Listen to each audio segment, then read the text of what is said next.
Hola, hola, hola, Dios te bendiga mucho. Quiero darte la bienvenida a este video que voy a estar haciendo sobre este tema tan crucial y tan trascendental, tan importante. Resulta que me llegó este video sobre la Iglesia Universal, creo que se llama así, la Iglesia Universal. Es una iglesia gigantesca que hay allá en Brasil y ellos tienen todos estos testimonios sobre lo que está pasando en esa iglesia con el aceite consagrado en Israel.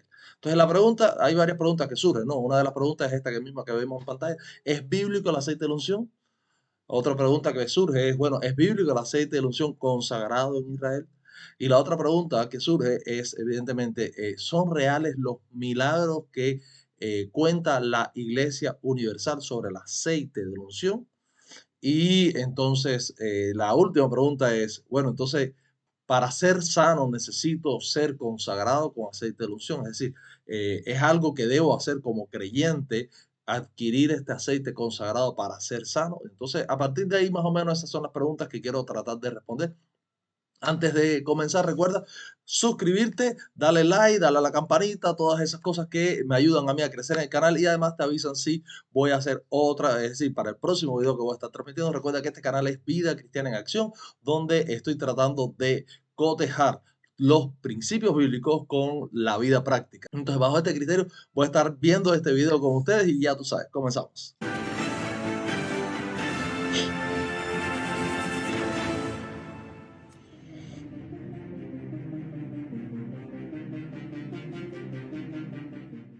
Atención Ecuador, gran distribución gratuita del aceite consagrado en Israel. ¿Está alguno enfermo entre vosotros? Llame a los ancianos de la iglesia y oren por él, ungiéndole con aceite en el nombre del Señor. Y la oración de fe salvará al enfermo y el Señor lo levantará. Dios eligió el aceite como símbolo del Espíritu Santo, considerado así un elemento santo. Por este motivo, el obispo Macedo lo consagró en la Tierra Santa Israel, y a través de la fe, muchas personas reciben los beneficios del aceite consagrado. Salud. Esa imagen es de mis pies, que así me lo dejó porque me metieron al quirófano y me sacaron todo lo que tenía podrido en el pie y mi pie me quedó así. Yo estaba impedida de hacer encaminar. Nosotros vamos a ver ahora cómo era antes el pie de la señora Eugenia y cómo está ahora. Completamente curado, completamente cicatrizado. El pie que el doctor le iba a cortar a causa de ese problema de salud que ella tenía. Liberación. Por medio de que nos hicieron una brujería, mi hijo cayó como desmayado, andaba perdiendo el pulso, casi quedando sin vida. Gracias a Dios le tengo con vida a mi hijo y tengo el matrimonio que gracias a Dios ahora estamos muy bien. Protección.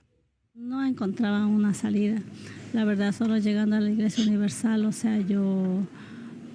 mi vida fue cambiada, fue transformada, yo fui curada, mis hijas, todo fue transformado. Prosperidad. Y se abrieron las puertas prácticamente de una nueva oportunidad de trabajo. Entonces prosperé, busqué de Dios y entendí que solamente recibiríamos poder al recibir el Espíritu Santo. Paz interior. Yo sentía muy mal.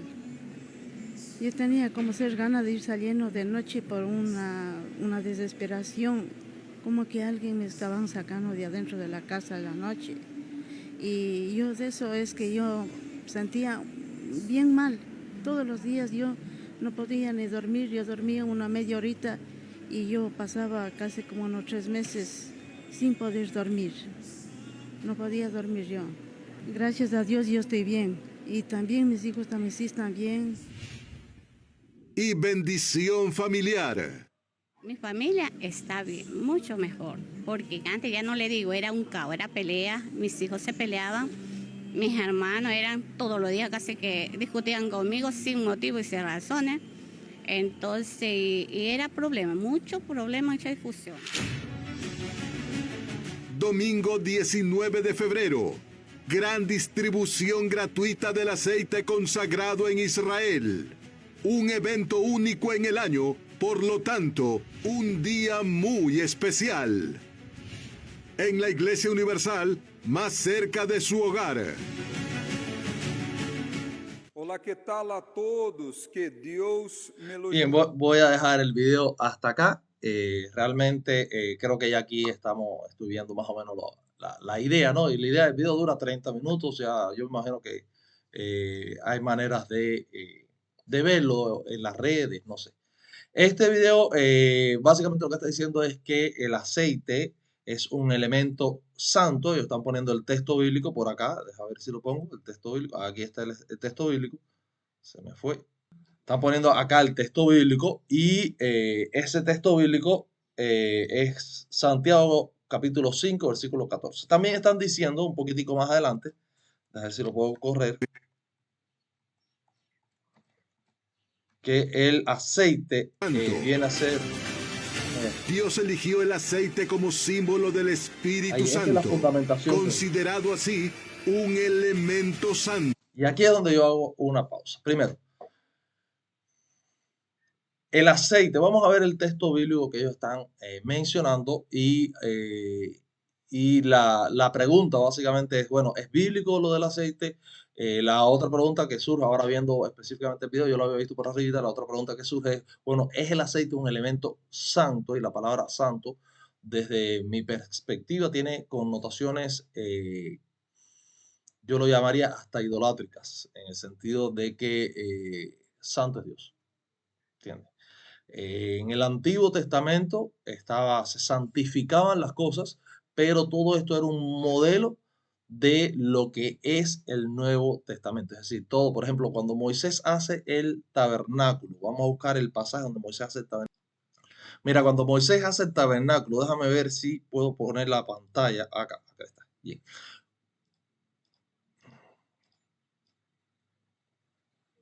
Cuando Moisés hace el tabernáculo, estaríamos hablando en Hebreos capítulo 8. Dice, vamos a ver, ahora tenemos un sumo sacerdote viniendo a ministro del santuario de aquel tabernáculo que levantó el Señor y no el hombre. Si te das cuenta, cuando leemos en Hebreo, estamos hablando de, Hebreo está explicando qué fue lo que pasó con el tabernáculo que Dios le muestra a Moisés. Dice, porque todo sumo sacerdote está constituido para presentar ofrendas y sacrificios, lo cual es necesario que éste tenga algo que ofrecer. Así que si estuviese sobre la tierra, ni siquiera sería sacerdote.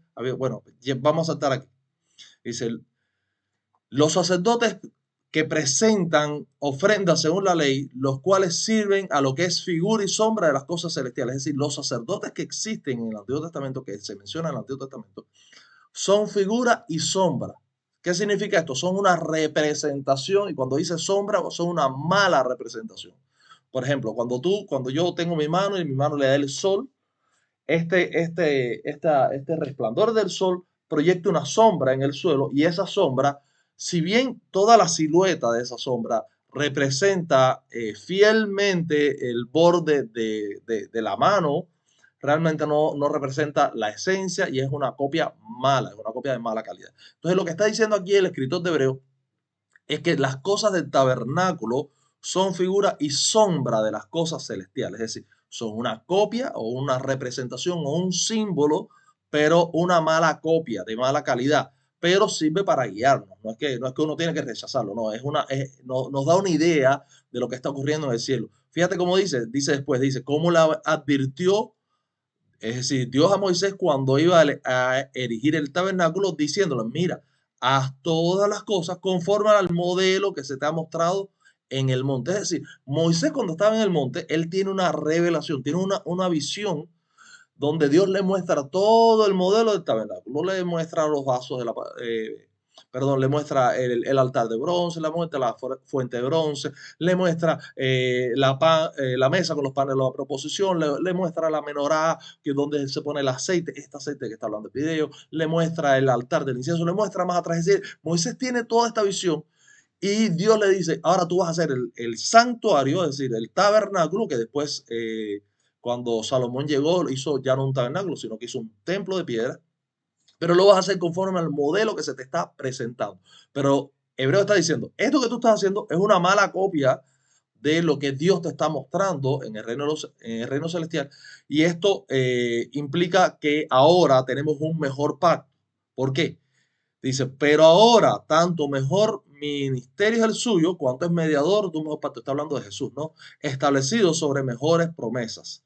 Entonces, ya aquí estamos hablando de otro tema, pero la idea que yo quiero que ustedes entiendan es que todas estas cosas del Antiguo Testamento son un símbolo que nos sirve a nosotros en el Nuevo Testamento. Por ejemplo, cuando vemos en el Antiguo Testamento el cordero inmolado, el cordero sacrificado, ese cordero representa a Jesús. Cuando vemos la sangre del pacto, representa la sangre derramada por nosotros. Cuando vemos, como dice este video, cuando vemos el aceite en el Antiguo Testamento, sí representa al Espíritu Santo. Pero es una copia mala, porque el aceite, por mucho que representa al Espíritu Santo, no es comparable al Espíritu Santo.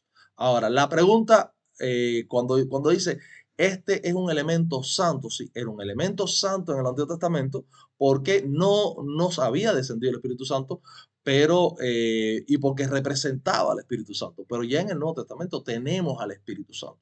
Entonces, cuando tú dices, es un elemento santo, yo pienso un poquitico en esta corriente católica, ¿no?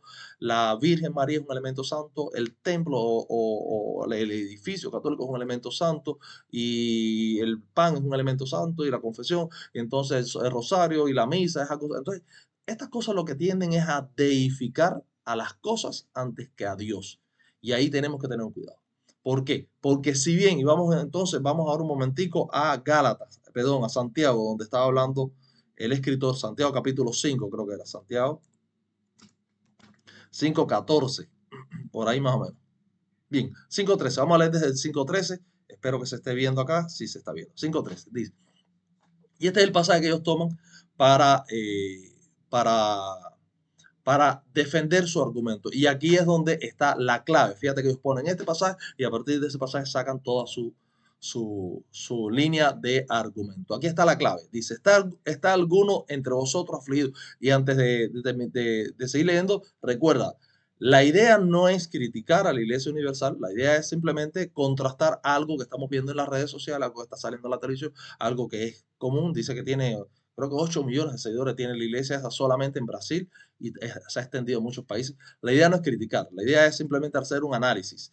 ¿Es bíblico? ¿No es bíblico? ¿Es práctico? No es práctico. Recuerda que nuestro canal se llama Vida Cristiana en Acción. Es decir, llevar la Biblia a la práctica y llevar la práctica a la Biblia. Ese es el clímax. Creo que ahora sí lo dije bien, ahorita me trabé. Entonces, lo que está diciendo Santiago, que es el Santiago Apóstol, hermano de Jesús, le llamaban Santiago Justo, era el pastor de la iglesia de Jerusalén. Y es pastor de la iglesia de Jerusalén, incluso después de la persecución, tienen que salir e irse a un pueblo, creo que se llama Melo, no recuerdo bien. El asunto es que Santiago es una autoridad, no es cualquier cosa. Aunque él tiene pocas cartas en el Nuevo Testamento, él es una autoridad tremenda. En el primer concilio es Santiago quien cierra el concilio cuando dice, bueno, esto nos ha parecido bien a nosotros, el Espíritu Santo. Es decir, Santiago es una autoridad. Y él está diciendo esto con tremenda autoridad. Dice, ¿está alguno entre vosotros afligido? Haga oración. ¿Está alguno alegre? Cante alabanza. ¿Está alguno enfermo entre vosotros? Llame a los ancianos de la iglesia y oren por él, ungiéndole con aceite. Y ahí está el punto. Es decir, sí es bíblico. Si alguien me pregunta, hermano, ¿es bíblico ungir con aceite?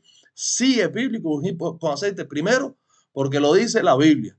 Y ya, la Biblia es la palabra, la regla de fe y conducta. Así que aquellas personas que puedan estar diciendo, no, porque eso no es bíblico. Sí, sí es bíblico. Primero lo dice la Biblia y segundo hay una práctica demostrada. Es decir, Santiago está diciendo que se puede hacer. Entonces, ahora la pregunta sería, bueno, y entonces el aceite consagrado en Israel es bíblico. Y porque si ustedes se dan cuenta acá en el video, déjame ver si lo pongo un momentico. Por este motivo, el obispo Macedo lo consagró en la tierra santa Israel, y a través de la fe, muchas personas reciben los beneficios del aceite consagrado. Bien, vamos a dejarlo ahí. Entonces, este obispo, que se ve acá un poquitico, se ve acá, aquí. Este obispo, el obispo Macedo, no sé quién sea, lo consagra en Israel. Y aquí ya estamos viendo una tendencia teológica que es reciente en las iglesias. Creo que se ve también al final cuando está el predicador que está orando y detrás se ve es decir, el propiciatorio, que es la tapa del arca del pacto. Déjame ver si lo pongo por acá.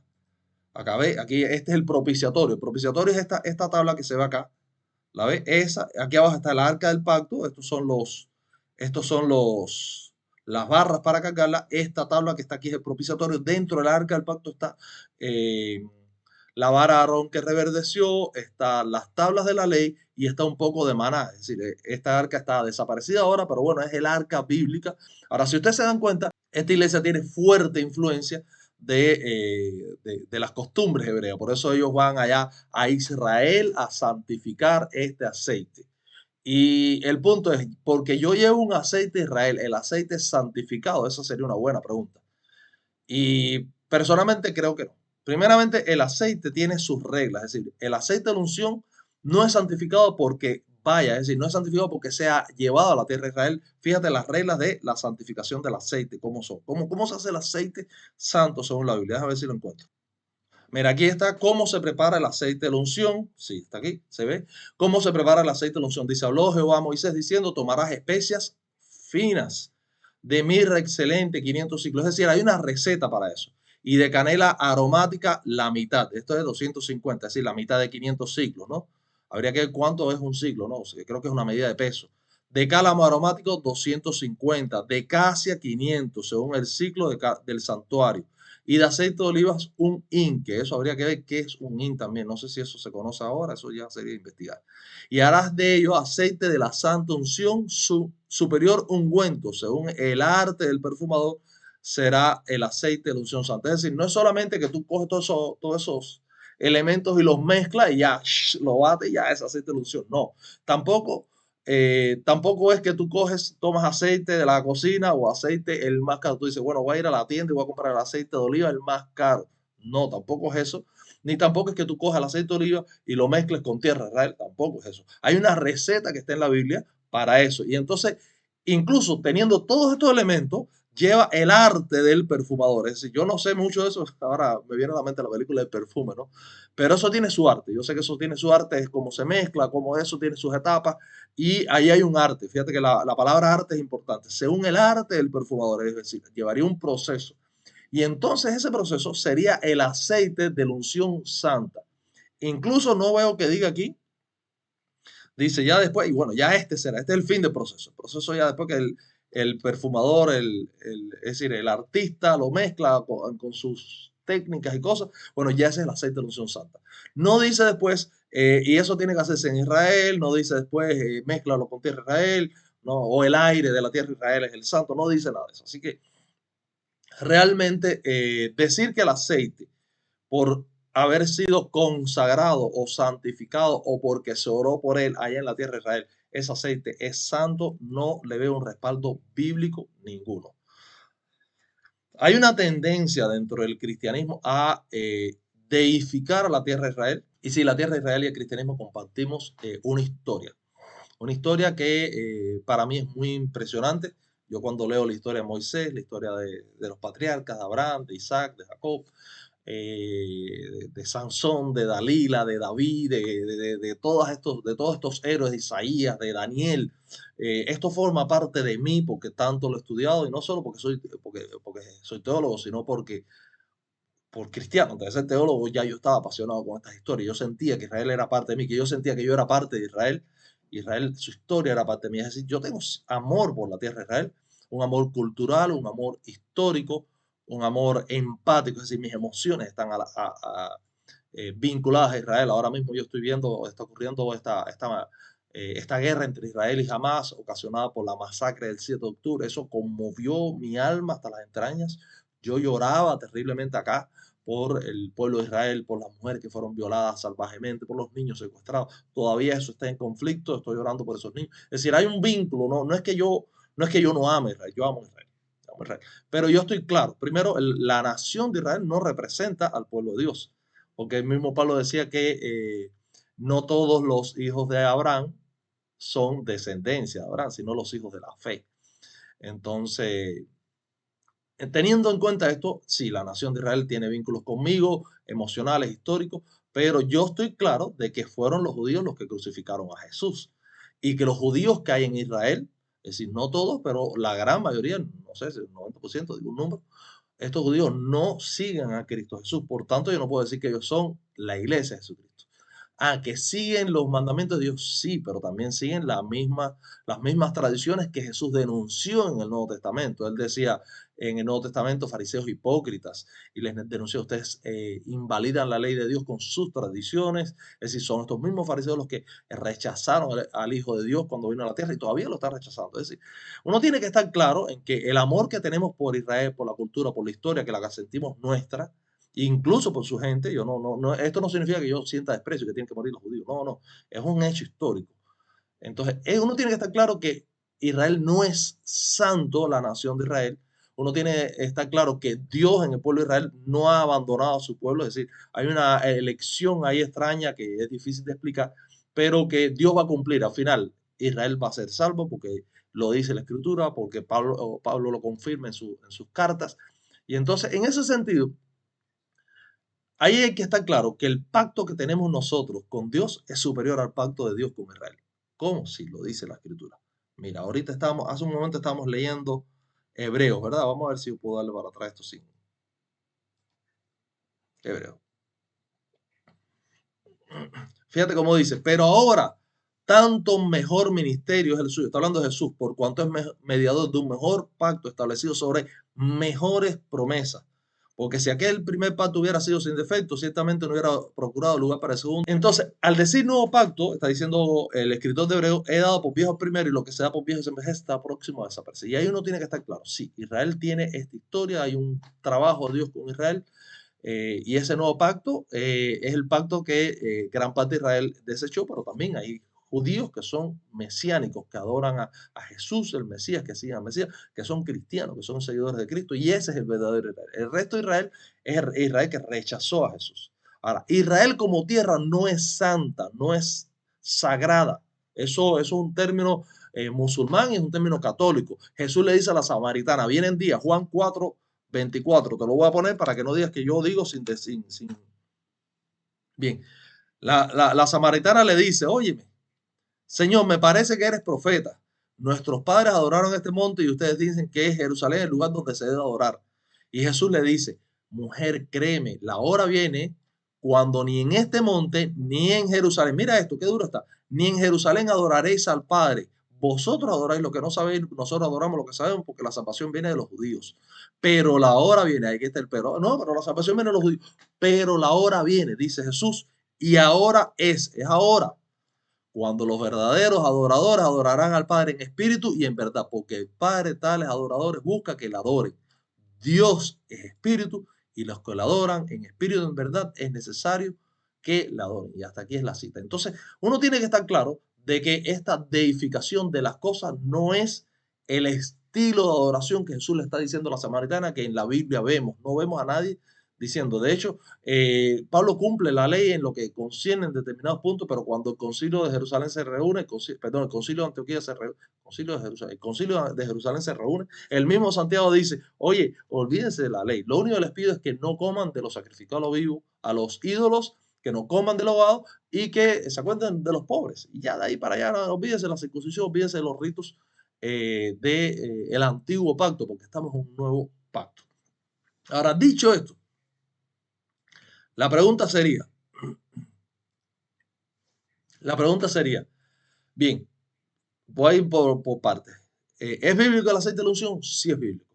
¿Es bíblico el aceite consagrado en Israel? Yo creo que es bíblico el aceite consagrado en Israel si se sigue la receta de la santa unción. Sin embargo, a la vez creo que no es necesario, porque simplemente ese aceite es sombra de lo que ya tenemos nosotros, que es el Espíritu Santo. Ahora, ¿es bíblico orar por los enfermos ungiéndolos con aceite? Sí es bíblico. Ahora, ahí el punto sería, bueno, entonces, ¿qué debo hacer? Vamos a ir a la parte práctica. Vimos la parte teórica, vamos a ir a la parte práctica. El punto sería, entonces yo tengo que coger ahora ¿Debería yo ir a esa iglesia y buscar el aceite consagrado para, para eso? Al final no importa, según digo yo, no importa si es consagrado o no es consagrado, al final el aceite, como yo lo veo, es un símbolo. O evidentemente, lo mejor es que sea bonito, que sea perfumado, que venga en un frasco bonito, de hacer cosas, pero simplemente es un símbolo que mientras más bonito sea, mientras más perfumado sea, más se parece al original. Pero sí, la Biblia manda hacerlo y exhorta a hacerlo. Ahora, yo quiero responder a este interrogante que se presenta acá, ¿no? Aquí cuando ponen este pie, ¿no? Mira este pie, aquí está, mira el pie, ah, caramba, ahí este pie. Se ve el pie antes y el pie después, ¿no? Antes y después, mira aquí. La pregunta sería, vamos a poner porque el antes está un poquito fuerte. La pregunta sería, ¿son reales los milagros? Esto es real. ¿Es posible que una persona sea sanada milagrosamente por la unción de aceite? Y te voy a hablar desde mi experiencia. Durante muchos años fui evangelista en Cuba. Estuve predicando en casi todas las provincias del país, dando campañas de sanidad y milagros. Y no solo yo, sino junto conmigo había un equipo tremendo evangelista y dábamos campañas de sanidad y milagros. Y te digo sinceramente, yo estas cosas las he visto. He visto milagros así.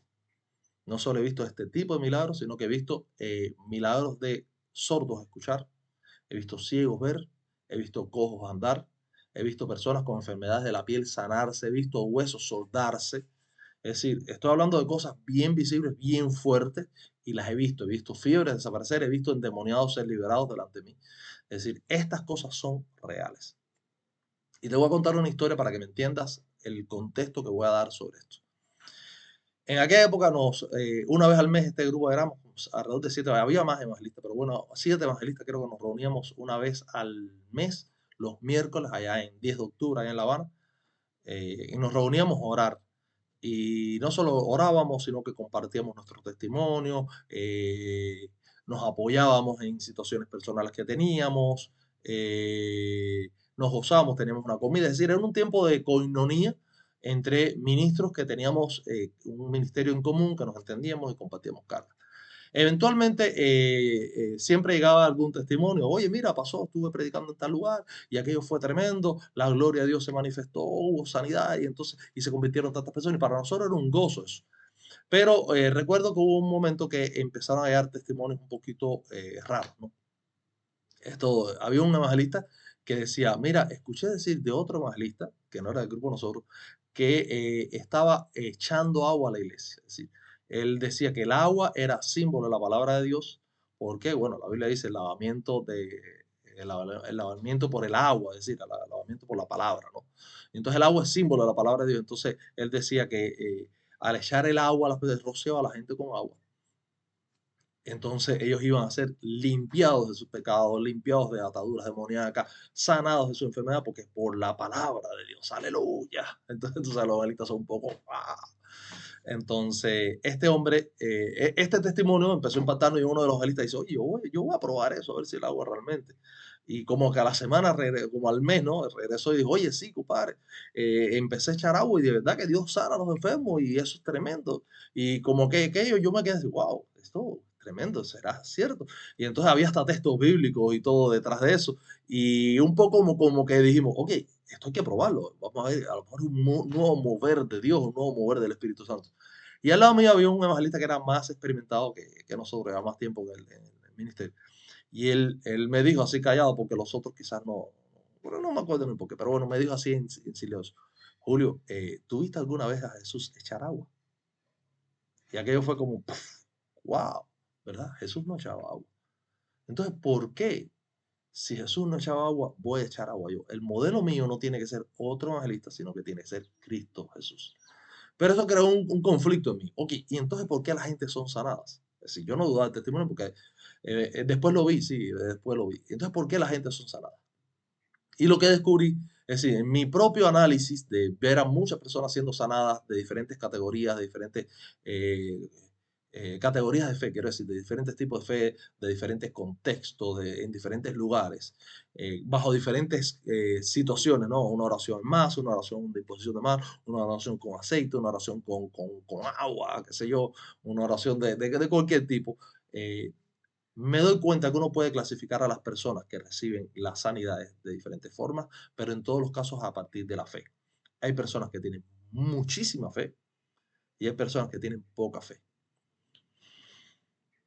Las personas que tienen muchísima fe vienen entrando dentro de la categoría del centurión. Jesús llega donde está el centurión y el centurión le dice, oye, mi siervo está enfermo, necesito que le sanes. Y Jesús le dice, oye, tranquilo, yo voy para allá y voy a orar por él y lo voy a sanar.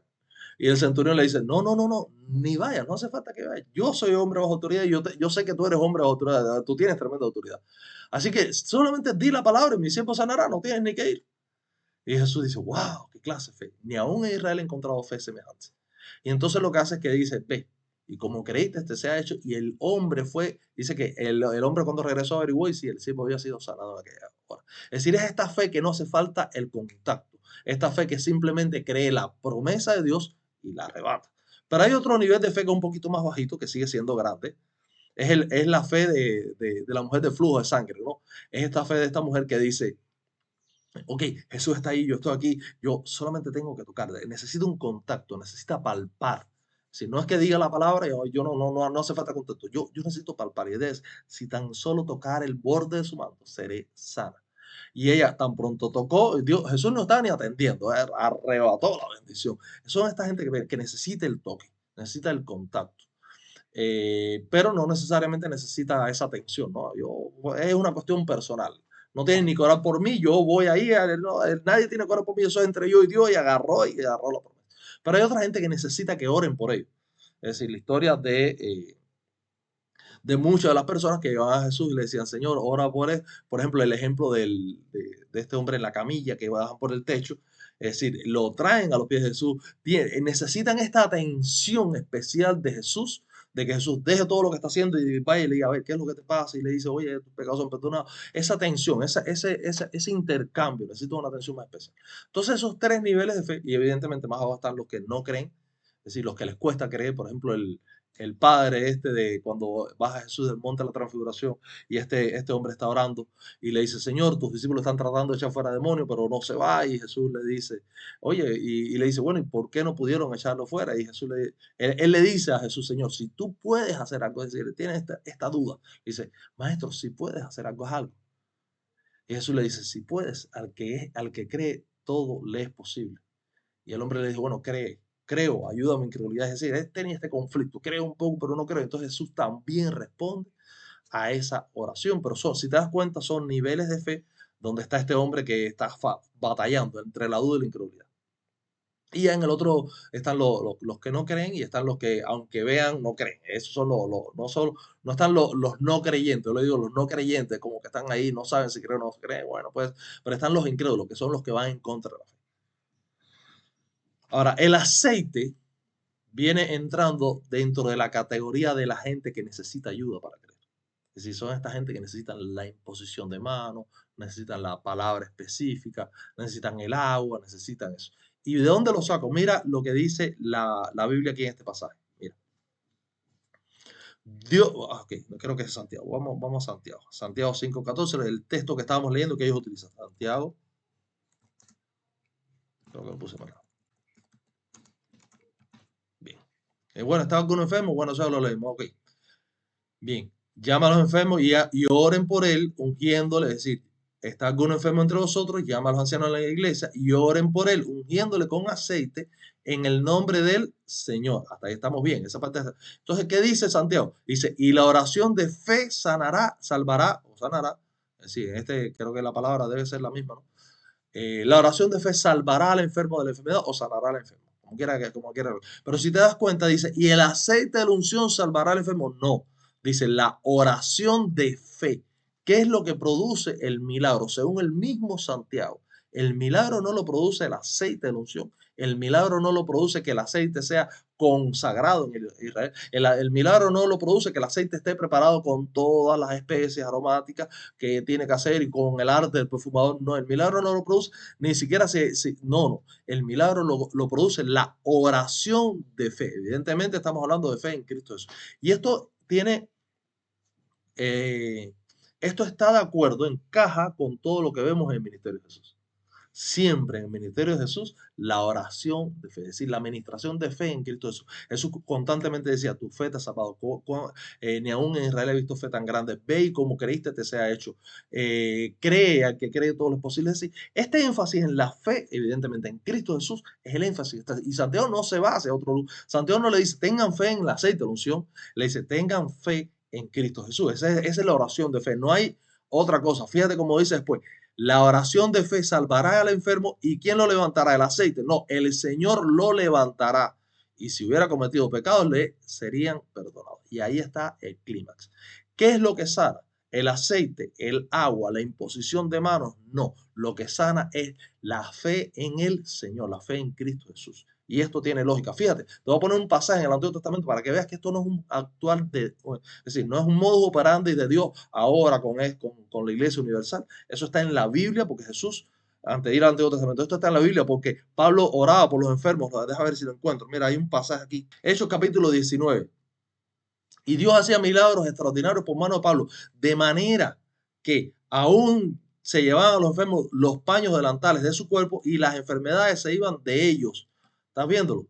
Es decir, esta cuestión de utilizar elementos que te ayudan a encadenar la gloria de Dios, nuestra naturaleza, y utilizas un elemento que te sirve como enlace de fe, es decir, canal de fe que te ayuda a entender. Entiéndelo de esta manera. Por ejemplo, si has estado orando, y si seguramente has estado en alguna iglesia, has estado orando por ti, seguramente te ha pasado lo que me ha pasado a mí a veces, no siempre, pero mi fe varía, mi fe no es estable. La intensidad de fe, mi fe en Cristo Jesús es estable, pero mi intensidad de fe en cuanto a los milagros, esas cosas a veces varía. Yo tengo mis momentos de duda. Y a veces estoy en la iglesia, quiero que alguien ore por mí, y estoy atrás, Señor, y yo siento como que me falta algo, pero cuando viene un hermano y me pone la mano, yo, Señor, utiliza este hermano, que sea un canal de bendición. Así como él está poniendo su mano sobre mí, yo quiero sentir tu mano sobre mí. Entonces, esta mano que me pone, yo siento que me ayuda a creer. No es que él sea santo, no es que él sea consagrado, es que es como un simbolismo que me ayuda a creer. Y es lo mismo que pasa con esto. Es decir, los paños o delantales de su cuerpo no eran los santos. Es decir, no es que estos paños ya perennemente, como el manto de Turín del catolicismo, este es el manto santo. No, lo santo no es el manto. Ahora tú coges el manto de Turín, te lo pones arriba y lo haces lo que tú quieras. O cualquier ropa de la que usó Jesús, o el pedazo de la cruz que ponen los católicos, este pedazo de la cruz era No, ahí no hay santidad. La santidad está en Cristo Jesús y la fe en Cristo Jesús es lo que hace eso. Entonces, eso pasaba. Los espíritus malos salían, pero el asunto no era que los mantos hicieran milagros. Fíjate cómo dice, y hacía Dios milagros extraordinarios por mano de Pablo. No es la mano de Pablo la que hacía los milagros, no eran los paños o delantales de su cuerpo lo que hacían los milagros. Hacía Dios milagros extraordinarios. Vamos con la sombra de Pedro. ¿Recuerda el pasaje de la sombra de Pedro? Pedro iba caminando, a ver si lo encuentro. Y los que creían al Señor aumentaban más y más, y gran número así de hombres como mujeres, tanto que sacaban a los enfermos a las calles y los ponían en camas y lechos para que al pasar Pedro a lo menos su sombra cayese sobre ellos. Y aún las ciudades vecinas, muchos venían de Jerusalén trayendo enfermos y atormentados y todos eran sanados. El principio era el mismo. Es decir, ¿en qué creían ellos? Ellos creían en Pedro porque al pasar Pedro a lo menos su sombra cae. No, dice, versículo 14, hay siempre que leer el contexto para que no te engañes. Y los que creían en el Señor aumentaban más y más, gran número así de hombres como mujeres. ¿Y quiénes hacían? Que sacaban los enfermos a las calles y los ponían en las camas y lechos para que al pasar Pedro. ¿Pero en quién creían? En Pedro, creían en el Señor. Y esto es lo mismo de Jesús, por ejemplo. Este uso de símbolos para ayudar a la fe es importante, porque entonces tú sientes que como que te es más fácil creer. Es que esto lo vemos también. Mira, hay un pasaje muy interesante que se ve clarito este asunto. Cuando Jesús le dice a Pedro, echa las redes a la derecha del bote, y él dice, en tu palabra echaré las redes. No es que ahora, cada vez que tú vayas a pescar, la unción poderosa, la parte derecha del bote, es la que está santificada y ahí vas a echar la red. No, es en tu palabra. Creerle a la promesa de Dios es la que hace el milagro. Volvemos a este pasaje del Antiguo Testamento que quería mencionarte. Mira, Naamán el sirio. Naamán el sirio era el general leproso. Él estaba en esta condición de lepra, no espiritual, sino física, además de espiritual, porque era idólatra y todas esas cosas. Entonces una sierva le dice, bueno, hay un profeta en Israel, y él arranca de Siria, va hasta Israel. Llega donde está el profeta y le dice, mira, yo vengo, y el profeta ni lo recibe. Le dice, ve y lávate 7 veces en el río Jordán. Y El general enojado dice, pero ¿cómo es esto? Si en Jordán el río sucio es, en Siria hay ríos más limpios. Un verdadero patriota. En Siria hay ríos más limpios para que este hombre me manda a lavarme en el río Jordán 7 veces. Entonces él coge y cuando se está yendo el tiempo le dice, oye, mira, si el profeta te hubiera mandado algo más difícil, no se paga $5,000 en oro, qué sé yo, tú lo hubieras hecho porque es tu salud, tú viniste de allá hasta aquí, báñate 7 veces en Jordán. Y él, nada más decirle, sí, vamos a hacerlo de todas formas. Y él se lava 7 veces en el Jordán. En la primera no pasó nada, la segunda, la sexta no pasó nada, a la séptima vez salió y su piel estaba sana. ¿La enseñanza cuál es? ¿Es el río de Jordán santo? No, es la fe, la obediencia a la palabra de Dios, la fe en la palabra de Dios, en las promesas de Dios, lo que hace que el milagro ocurra. Y ese es el elemento que yo quiero que tú tengas en claro. No es santo el aceite, sino la obediencia a la palabra de Dios, lo que hace que esta situación sea fantástica y ocurran estos milagros extraordinarios. Dicho esto, voy a tratar de responder la gran pregunta. ¿Estas cosas son reales? Sí son reales. ¿Son bíblicas? Sí, en cierto sentido sí son bíblicas. ¿Por qué son bíblicas en cierto sentido? Porque la Biblia manda orar por aceite. ¿En qué sentido no es tan bíblico? En el sentido de que hay que tener cuidado, no sea que estemos deificando, es decir, dándole atributos divinos al aceite consagrado. No es el aceite consagrado el tipo es ten fe en Cristo Jesús. Pero indiscutiblemente cuando yo veo iglesias como esta haciendo esto, yo noto primero un amor muy fuerte por las almas. Es decir, fíjate que estando en este sentido, fueron hasta Israel, que no era necesario, pero lo hicieron, e invirtieron no sé cuántos aceites trajeron, los trajeron hasta acá y ahora lo están dando gratuitamente, no están haciendo dinero con eso. Es decir, desde su fe, ellos están diciendo, bueno, yo voy a usar este símbolo para despertar la fe. Quizás es un método que utilizan a conciencia para ayudar la fe de los creyentes. La gente cuando llega, bueno, estos aceites Israel, eso ayuda a mi fe. Y al final, si estoy creyendo en Cristo Jesús y estoy utilizando este aceite, todo perfecto. No puedo decir que la iglesia esté predicando buena doctrina o mala doctrina porque no conozco, estoy viendo solamente este detalle, pero por lo que veo, hermano, tienen un amor tremendo por las almas, veo que están orando y no solo por las almas, tienen un amor tremendo por la gloria de Dios, un amor tremendo por la presencia de Dios, un amor tremendo por el reino de Dios estableciéndose en la tierra, sanando a los enfermos, echando fuera demonios, libertando a los cautivos, restaurando familias. Y esos elementos, hermano, sea con aceite consagrado, sea con agua, sea con fango, como lo hizo Jesús, o sea con agua de río Jordán, como nada más decir, sea como sea, hermano.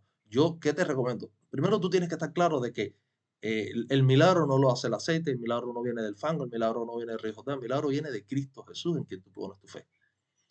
Pero utiliza los medios que tengas a tu mano, que es lo que yo creo que Santiago está diciendo, utiliza los medios que tengas a tu mano con tal de que el reino de Dios, la gloria de Dios descienda sobre aquellas personas que estás ministrando. Tú tienes que apasionarte como pastor, si eres pastor, como líder, si eres líder, como obrero, como creyente, tienes que estar apasionado por la gloria de Dios. Y esa gloria de Dios significa que tú vas a utilizar. Ahora, no es que te centres solamente en el aceite de la unción. El aceite de la unción es un símbolo. ¿Un símbolo de qué? Del Espíritu Santo. Tu anhelo no debe ser, yo quiero el aceite de unción. No, tu anhelo es, yo quiero la presencia de Dios en mi vida. Si el aceite de unción me va a ayudar, genial. Si me va a ayudar una canción de New Wine, genial. Si me va a ayudar una canción de Jesús Adrián Romero o de Marcos Witt, cuando digo tu presencia, no sé cosas, o si me va a ayudar la lectura de la Biblia, genial. Yo mi anhelo es como el siervo brama por las corrientes de las aguas, así clama por ti el alma mía. Mi alma tiene sed de Dios y voy a hacer lo que sea.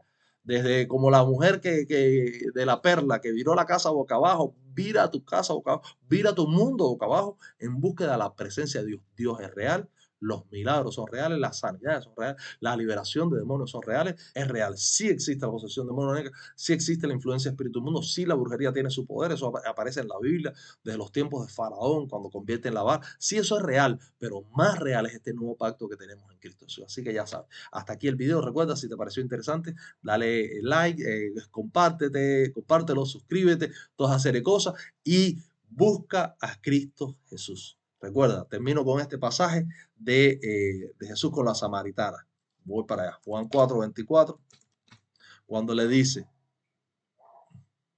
La hora viene y ahora es cuando los verdaderos adoradores adorarán al Padre en espíritu y en verdad, porque también el Padre, tales adoradores, busca que le adoren. Busca a Cristo Jesús. Él es el dador de vida. Que Dios te bendiga mucho y hasta la próxima.